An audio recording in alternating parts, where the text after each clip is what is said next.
Happy Monday, everybody. How many of you guys have ever been woken up by someone who rings your doorbell at 9 a.m. and when you go open the door, they say, "Hi, would you like to buy some cookies?" That happened to me this past Saturday. Terrible experience.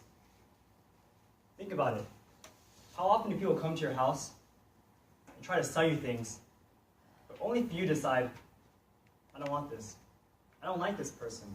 Why is he coming to my house and trying to push his product on me?" Well, this is called cold calling. And you try to contact someone that you've never met before. And you try to convince them to purchase something that you have. The problem is, right now, almost everyone's doing it incorrectly. So we're going to go through and find out how we can improve this process to make it more efficient for everybody. So step one, what's the purpose? The purpose is to get into your mind. Think about it right now. Can you guys name 7 different kinds of potato chips? I'll go over it. Lay's, Cheetos, Pringles, Doritos. Honestly, I can't name that many myself. But I walk through that grocery store, through that potato chip line, almost every week. Every week I see maybe dozens and dozens of different potato chips, but I can only think of 4. So imagine if you're a salesman, you're trying to sell insurance, you're trying to be someone's gardener. How are they going to know who you are? How many people who sell insurance do you know? Maybe only 1, maybe 2. So the cold call, it actually increases your chance of being hired as that person. For example, our congressman, Ro Khanna, he came to my doorstep. So when I voted, I didn't know any person on that ballot except for Ro Khanna. So who do you think I voted for? Ro Khanna. There you go. It's extremely effective. That's step 1. Keep it top of mind. So this is what you're supposed to do. When you knock on someone's door, and if you immediately start saying, "Hey, buy my product," this is what's going to happen. Boom, goodbye. It's happened multiple times, and I'm not ashamed to say that I do this as well. So what I like to do is, when I go to someone's house for the first time, I say something really interesting. It catches their attention. It makes me seem like I'm a nice person. I walk up to the doorstep, and I say, that's a good-looking lawn. "Hello, mister. I'm a neighbor walking by your area. I noticed you have a very beautiful lawn. Do you take care of that?" On their side, they feel, "Oh my goodness, you noticed." And you start talking all about their lawn. That's your in. Then you can start talking to them about their lawn, and then slowly transition to your product. But again, you don't want to push your product. So similar to the last speech I did, it's always about asking questions and being a servant. If you ask the right questions, you can slowly dig through their problems, and you can actually have them find a problem that they didn't even know they had. For example, best case scenario, I open the door. "Who is it? Would you like to buy some Girl Scout cookies?" Absolutely. Was I thinking about Girl Scout cookies before they knocked on my door? No. But once they did, here's $50. Give me 10 boxes right now. So in total, you want to get in with something pretty interesting. You want to quickly build rapport with the person and just talk to them. Ask them a lot of questions. Find out what's on their mind. And then eventually you can come off as the expert and sell them something. So, let's move on to the next portion of the speech. Who wants to volunteer?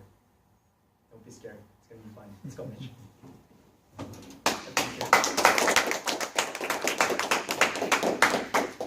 you. So I'm going to pretend like Mitch is my prospective client, and I'm going to be a realtor trying to sell him my services. So I'm walking up the doorstep, and I notice he has a sweet motorcycle. It's awesome. So I think, okay, we're going to use that as his topic. Hopefully he likes motorcycles a lot. Hello.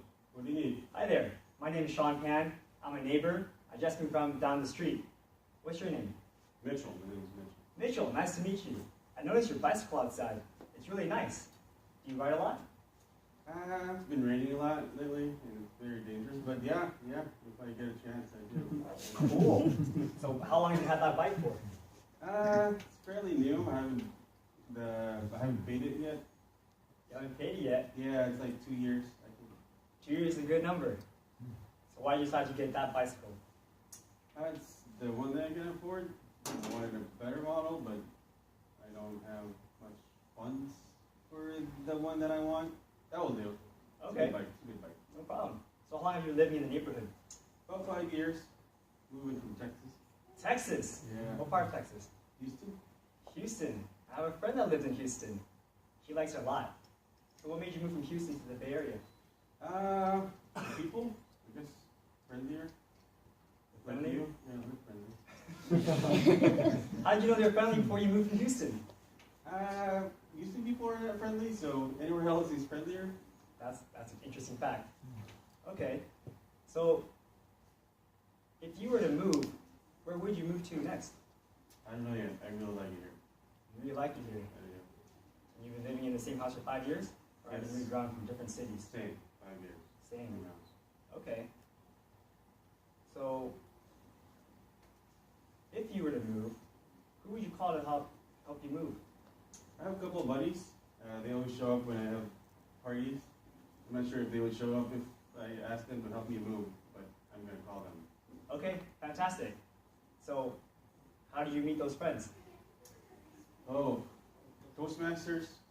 Toastmasters. That sounds like a great program. How did you get into Toastmasters? I wanted to improve my speaking, and I looked it up, and I have good sweet cookies and cupcakes. Has it been working for you so far? Yeah, it is. It's working well. That's fantastic. Well, I'm sure you know that if you did happen to use a realtor, you could sell your house for more than if you try to sell it for yourself. And I'm sure you have friends already in the business, but it's always great to have more options. So here's my business card, Okay. and if you have any questions about it, please feel free to give me a call. I think it's always great to have more people to ask questions to. Will do. Yeah. All right, well, great. And that's my number right there. Feel free to call me anytime. I'll Okay. always be available for an answer. Sounds good, Sean. All right, Mitchell. Thank you so much. Wow, it's pretty real. Have a great day. That's it, Mr. Manager. Quick question. How are we on time? 7 minutes 35. Cool. Now we have 2.5 minutes for a brief discussion on what just happened. As you can see, when you go in unprepared, it becomes very difficult to ask the right questions.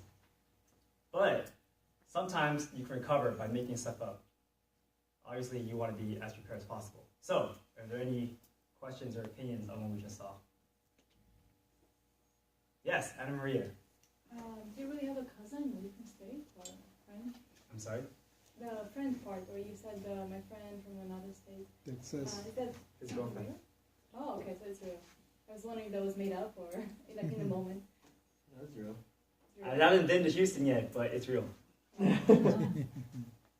Yes. What was the need that you created for Mitch?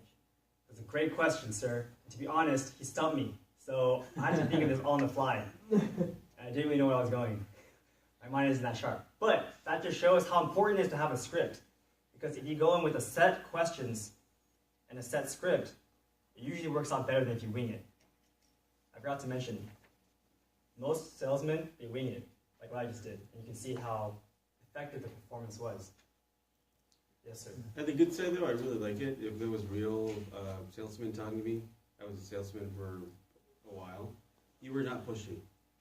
And getting your car, I will call you again. I have a question. Yep.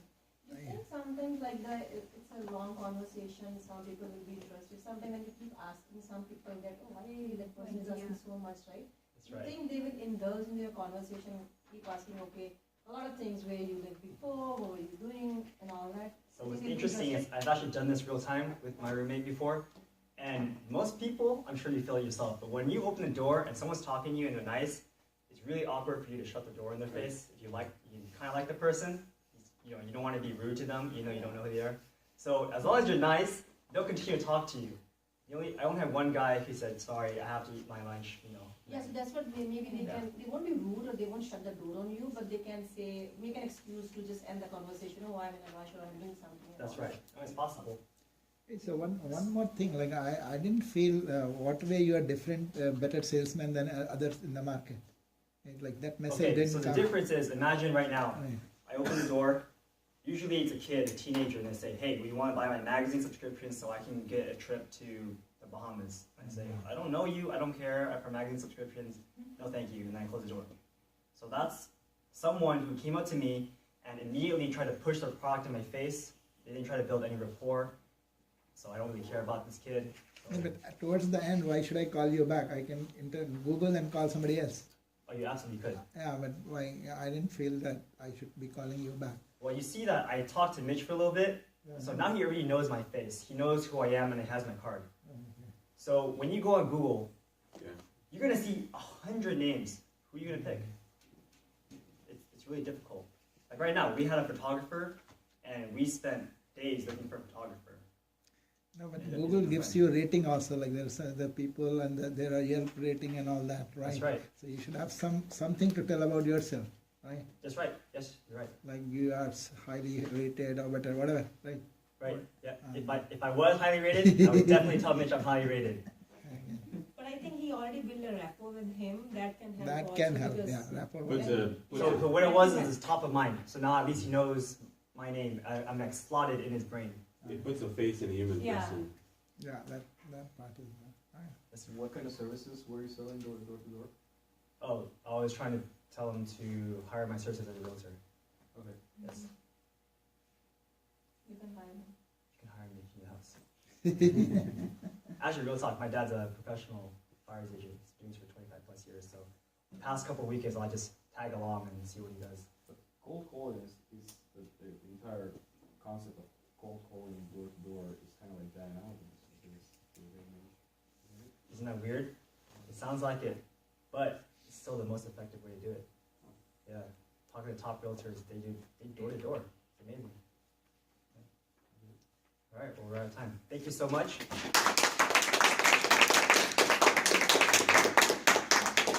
Very nice, so we know we have a realtor here, real estate guy here.